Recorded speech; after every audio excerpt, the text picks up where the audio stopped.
അള്ളാഹുവിന്റെ സൃഷ്ടികളിൽ ഏറ്റവും ശ്രേഷ്ഠനായ മഹാനായ അതേ ഒരൊറ്റ വ്യക്തിയേയുള്ളൂ.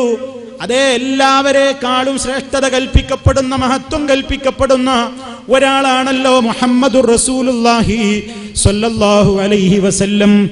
ആ നബി സ്വല്ലല്ലാഹു അലൈഹി വസല്ലമിന്റെ പോലും സ്ഥിതി എന്തായിരുന്നു? അവിടുത്തേക്ക് എല്ലാം കാണാൻ കഴിവുണ്ടോ?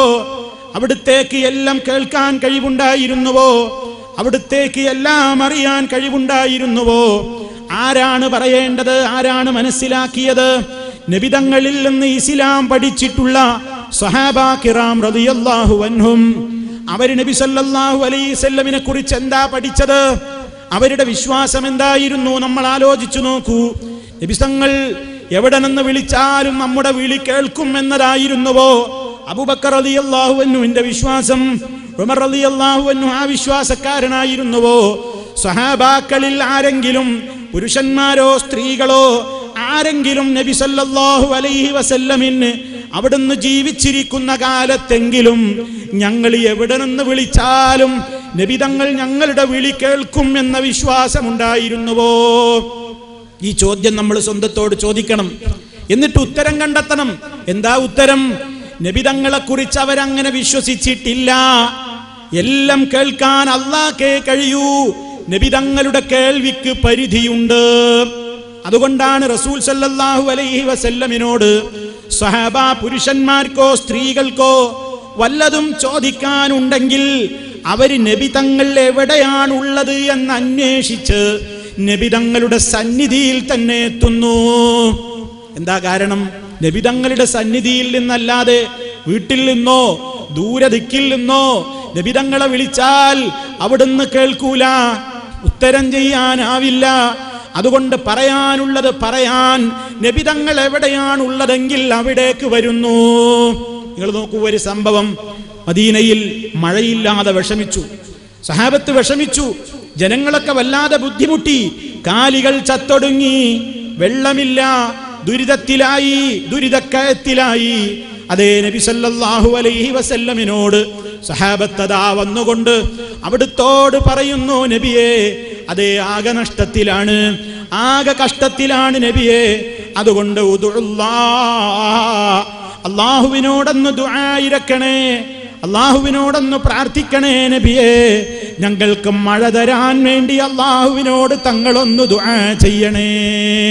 നബി സല്ലല്ലാഹു അലൈഹി വസല്ലമിനോട് അതെ മഴയ്ക്ക് വേണ്ടി അല്ലാഹുവിനോട് പ്രാർത്ഥിക്കണേ എന്ന് അപേക്ഷിക്കാൻ അള്ളാഹുവിന്റെ റസൂലിന്റെ സന്നിധിയിലേക്ക് സഹാബത്ത് വരികയാണ്. എന്തേ? അവർക്ക് അവരുടെ വീട്ടിൽ വെച്ചത് വിളിച്ചു പറഞ്ഞാൽ പോരെ? വീട്ടിൽ നിന്ന് വിളിക്കുക, യാ റസൂലല്ലാഹ്, അള്ളാഹുവിന്റെ റസൂലേ, മഴയില്ല, തങ്ങൾ ദുആ ചെയ്യണം. അത് വീട്ടിൽ വെച്ച് പറയാതെ നബിതങ്ങളുള്ള പള്ളിയിലേക്ക് വരുന്നു. കാരണം അവിടെ വന്ന് സംസാരിച്ചാലേ നബിതങ്ങൾ കേൾക്കുകയുള്ളൂ. അതെ, കാണേണ്ടവർക്ക് നബിതങ്ങളെ കാണണമെങ്കിൽ അള്ളാന്റെ റസൂലിന്റെ മുമ്പിലേക്ക് തന്നെ വരുന്നു. അവിടുത്തോട് പറയാനുള്ളത് പറയുന്നു, ചോദിക്കാനുള്ളത് ചോദിക്കുന്നു. അതേ, അവിടുത്തെ കാഴ്ചയുടെ പരിധിയാണത്. അള്ളാന്റെ റസൂല് ഉറങ്ങുകയാണെങ്കിൽ സഹാബിമാരതാ ഉണരുവോളം കാത്തു നിൽക്കുന്നു. എന്താ കാരണം? ഉറങ്ങുമ്പോ അവിടുത്തോട് സംസാരിച്ചിട്ട് കാര്യമില്ല, ഉണരട്ടെ എന്ന് കാത്തിരിക്കുന്നു. അതുപോലെ തന്നെ അവിടുത്തെ അറിവ് നോക്കൂ നിങ്ങൾ. നബി സല്ലല്ലാഹു അലൈഹി വസല്ലമിന്റെ അതേ ഒട്ടേറെ കാര്യങ്ങളിൽ ഒരുപാട് കാര്യങ്ങൾ സഹാബിമാർക്കിടയിൽ നടന്നത് മഹാനായ നബി സല്ലല്ലാഹു അലൈഹി വസല്ലം പോലും അറിയാത്തതായിട്ടുണ്ടായിരുന്നു. ഒരുപാട് സംഭവങ്ങൾ അതിനുണ്ട്. ഒരിക്കലതാ നബി സല്ലല്ലാഹു അലൈഹി വസല്ലമിന്റെ മുമ്പിലേക്ക് ശത്രുക്കളായ ആളുകളാ കടന്നു വരുന്നത്. ഈ ശത്രുക്കൾക്ക് എന്താ ആവശ്യം? അവർക്ക് ഒരു കളവ് പറഞ്ഞ് നബി സല്ലല്ലാഹു അലൈഹി വസല്ലമിന്റെ മുമ്പിൽ നിന്ന് ഖുർആൻ പഠിച്ചിട്ടുള്ള ചില നല്ലവരായ പണ്ഡിതന്മാരെ അവരുടെ നാട്ടിലേക്കെന്ന വ്യാജേന കൊണ്ടുപോകണം. അങ്ങനെ കൊണ്ടുപോയിട്ടവരെ വഴിക്ക് വെച്ച് കൊന്നുകളയണം എന്ന ആശയോടുകൂടി വന്ന ശത്രുക്കൾ നബി സല്ലല്ലാഹു അലൈഹി വസല്ലമിന്റെ മുമ്പിൽ നിന്നുകൊണ്ട് ഈ ആവശ്യം പറയുന്നു. അള്ളാന്റെ റസൂലിനതാ ഒരാൾ ഇസ്ലാമിലേക്ക് കടന്നു വരിക എന്ന് പറയുന്നത്, ജനങ്ങൾ ഖുർആൻ പഠിക്കുക എന്ന് പറയുന്നത്, അതിനേക്കാൾ അവിടുത്തേക്ക് ഇഷ്ടമുള്ള ഒരു കാര്യം വേറെയില്ലല്ലോ. അല്ലാഹുവിന്റെ റസൂൽ സല്ലല്ലാഹു അലൈഹി വസല്ലം അതാ ഖുർആൻ പഠിപ്പിക്കാൻ വേണ്ടി വളരെ പ്രാപ്തിയുള്ള ധാരാളക്കണക്കിന് പണ്ഡിതന്മാരെ ഇവരെ വിശ്വസിച്ച് ഇവരുടെ കൂടെ പറഞ്ഞയച്ചു കൊടുക്കുന്നു. കുറച്ചു ദൂരെ അങ്ങ് എത്തിയപ്പോ ഇവരെയൊക്കെ ശത്രുക്കൾ കൊന്നുകളയുകയാണ് ചെയ്തത്. നബി സല്ലല്ലാഹു അലൈഹി വസല്ലമിന് മനസ്സിലായില്ല ഈ മുമ്പിൽ വന്ന് നിൽക്കുന്നവന്റെ ഉള്ളിലിരിപ്പ് നബി തങ്ങൾക്ക് മനസ്സിലായില്ല. അതുകൊണ്ടാണ് അവിടുന്നതാ ഖുർആൻ പഠിപ്പിക്കാൻ എന്ന വ്യാജേന അവരാവശ്യപ്പെട്ടപ്പോൾ പണ്ഡിതന്മാരെ വിട്ടുകൊടുക്കുകയാണ്. കൊല്ലാൻ വിട്ടുകൊടുക്കുകയില്ലല്ലോ. അവിടുത്തേക്ക് മനസ്സിലായിട്ടില്ല.